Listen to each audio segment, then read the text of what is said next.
Hallo iedereen, ik ben Anuskha Sonai. Ik ben voorzitter van de ICT-associatie en ook de president van de Creative Tech Hub Caribbean. In mijn dagelijks leven ben ik een serial entrepreneur. En dat wil zeggen iemand die een aantal bedrijven opstart, een ondernemer die dus meerdere bedrijven heeft.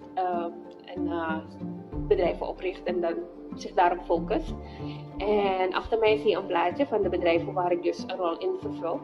De Creative Tech Hub Caribbean is dus een cluster van bedrijven die zich ten doel heeft om de creatieve technologie sector te ontwikkelen.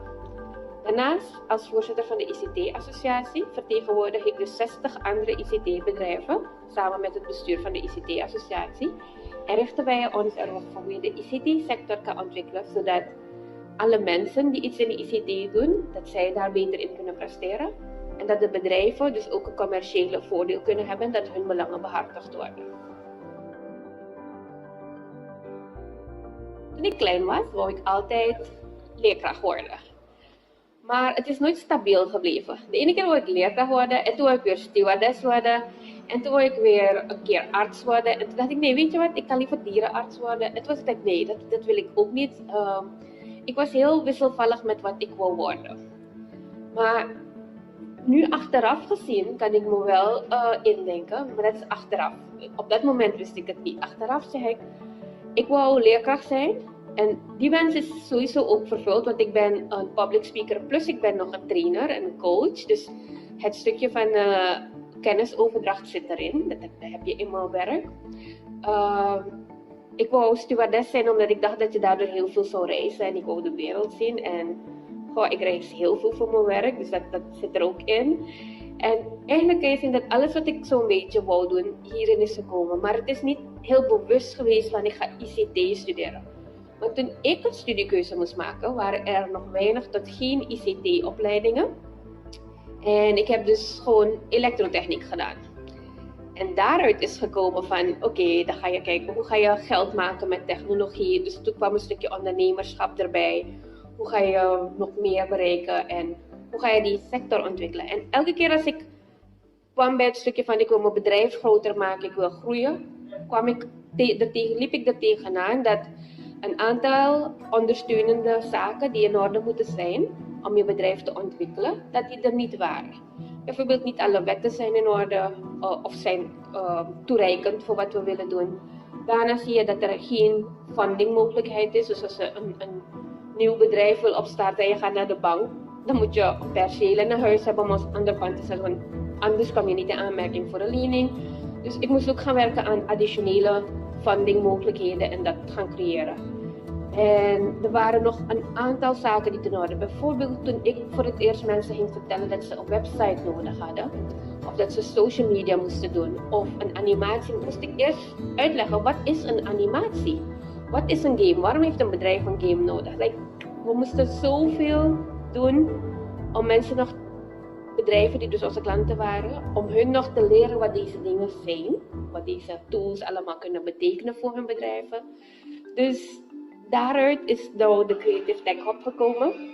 En dat doen we een stukje awareness, we geven trainingen, we doen zeg maar alle aspecten die je nodig hebt om een zeg maar digitaal ecosysteem te creëren. Dat zijn we dus zelf gaan ontwikkelen omdat het er niet was. En ja, ik hou ervan, dus ik vind het heel leuk. En vandaar dus ook de bewuste keuze om ook dit door te trekken naar de ICT-associatie en meer bedrijven te betrekken. Als ik kijk naar waar ik wil komen, dan ben ik er nog lang niet. Ik heb nog een lange weg te gaan. Maar soms kijk ik ook terug naar wat heb ik allemaal al bereikt. En dan ben ik best blij over wat er tot nu toe is. Maar de meeste trots voel ik als ik denk aan al de mensen die ik zelf heb opgeleid. En die nu allemaal in grote bedrijven werken of een eigen bedrijf zijn gestart. Dat geeft mij de grootste trots. Als ik naar hun kijk hoe zij succesvol zijn en hoe ze zelf in hun onderhoud kunnen voorzien. Of zelf doorstuderen en nog meer doen, dan geeft dat mij een grote teken van, of een groot gevoel van trots zijn op wat ik allemaal doe. En dan denk ik, it's all worth it. Ja, ik heb weinig slaaptijd, maar hey, it's all worth it als ik naar hun kijk. Toen ik voor het eerst in de ICT-sector ging werken, had ik nog niet door hoe business to business echt werkte. Ik was heel bekend met business to consumer. Dat is als een bedrijf aan hoe mensen verkoopt, business to consumer, daar was ik heel bekend mee. Maar hoe een bedrijf aan een ander bedrijf verkoopt, dat is toch wel weer anders. Die business to business heb ik echt in de ICT-wereld moeten opbouwen. En in mijn rol als account manager, want ik begon toen bij Spamakandra als account manager, moest ik met marketing managers, ICT managers, CEO's van bedrijven, CFO's, CTO's, dus zeg maar met dat soort mensen onderhandelen om nieuwe klanten binnen te halen, om nieuwe projecten te verkopen, om nieuwe mobiele applicaties te verkopen of websites te verkopen of een nieuwe social media klant binnen te halen. En wat me opviel is dat de mensen in deze topposities, dat het allemaal mannen waren. En niet gewoon, weet je, mannen van mijn leeftijd. Het waren mannen die echt een behoorlijke stuk ouder waren.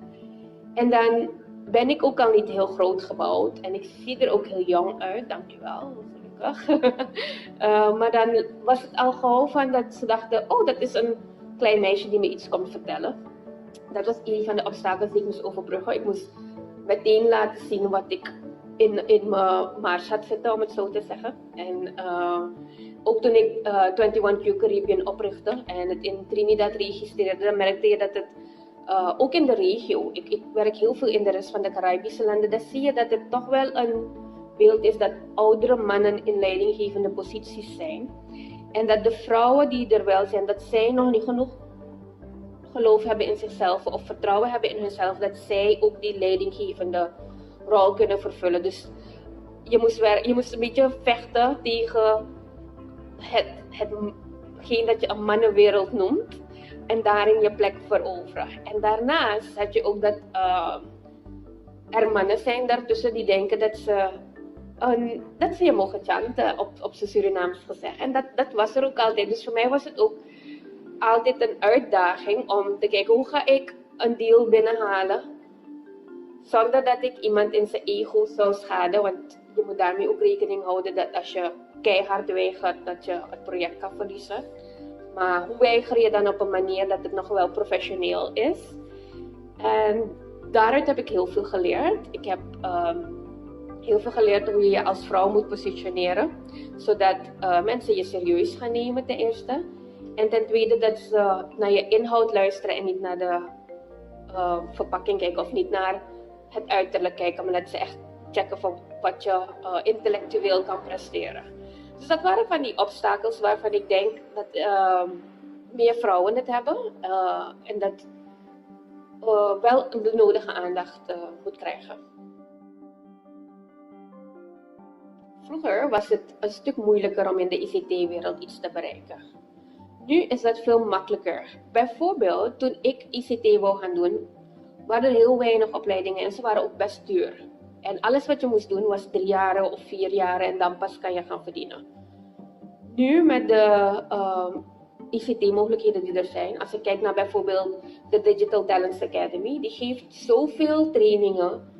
En je hebt kortstondige trainingen waarmee je ook gewoon een virtual assistant kan worden. Dus je kan al heel snel een korte opleiding volgen en geld beginnen te verdienen. En daarna kan je een langere opleiding gaan volgen, zodat je al terwijl je werkt ook verdient. Dus die opties zijn er nu ook. Dus als je eigenlijk drempels ondervindt, maak gewoon contact met iemand die het al heeft gedaan en vraag die persoon wat de opties zijn. Ga vooral alles googlen, want ja, als je iets in de ICT wil gaan doen, ICT is heel breed. Er zijn verschillende vlakken zijn er mogelijkheden. Doe het vooral.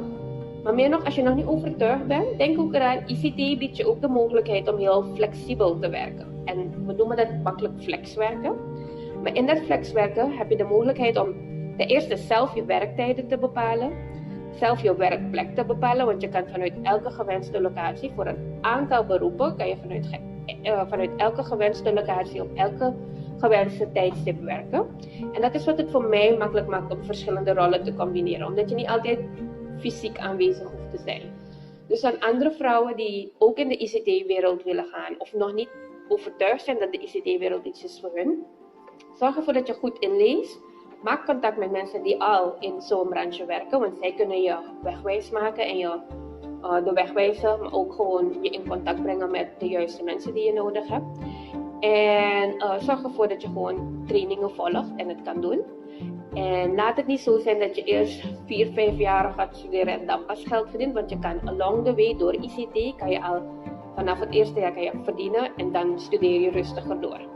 Het maakt het ook heel makkelijk voor als je een gezin hebt, want dan kan je je gezinssituatie mooi combineren met als je een functie hebt of een werk hebt waarbij je zelf je werktijden kan bepalen. Er zijn nu zoveel mogelijkheden dat het zonde zou zijn dat een vrouw thuis blijft of niet werkt omdat ze bijvoorbeeld de zorg van een kind of een oudere op zich heeft. Je kan die twee dingen nog makkelijk combineren.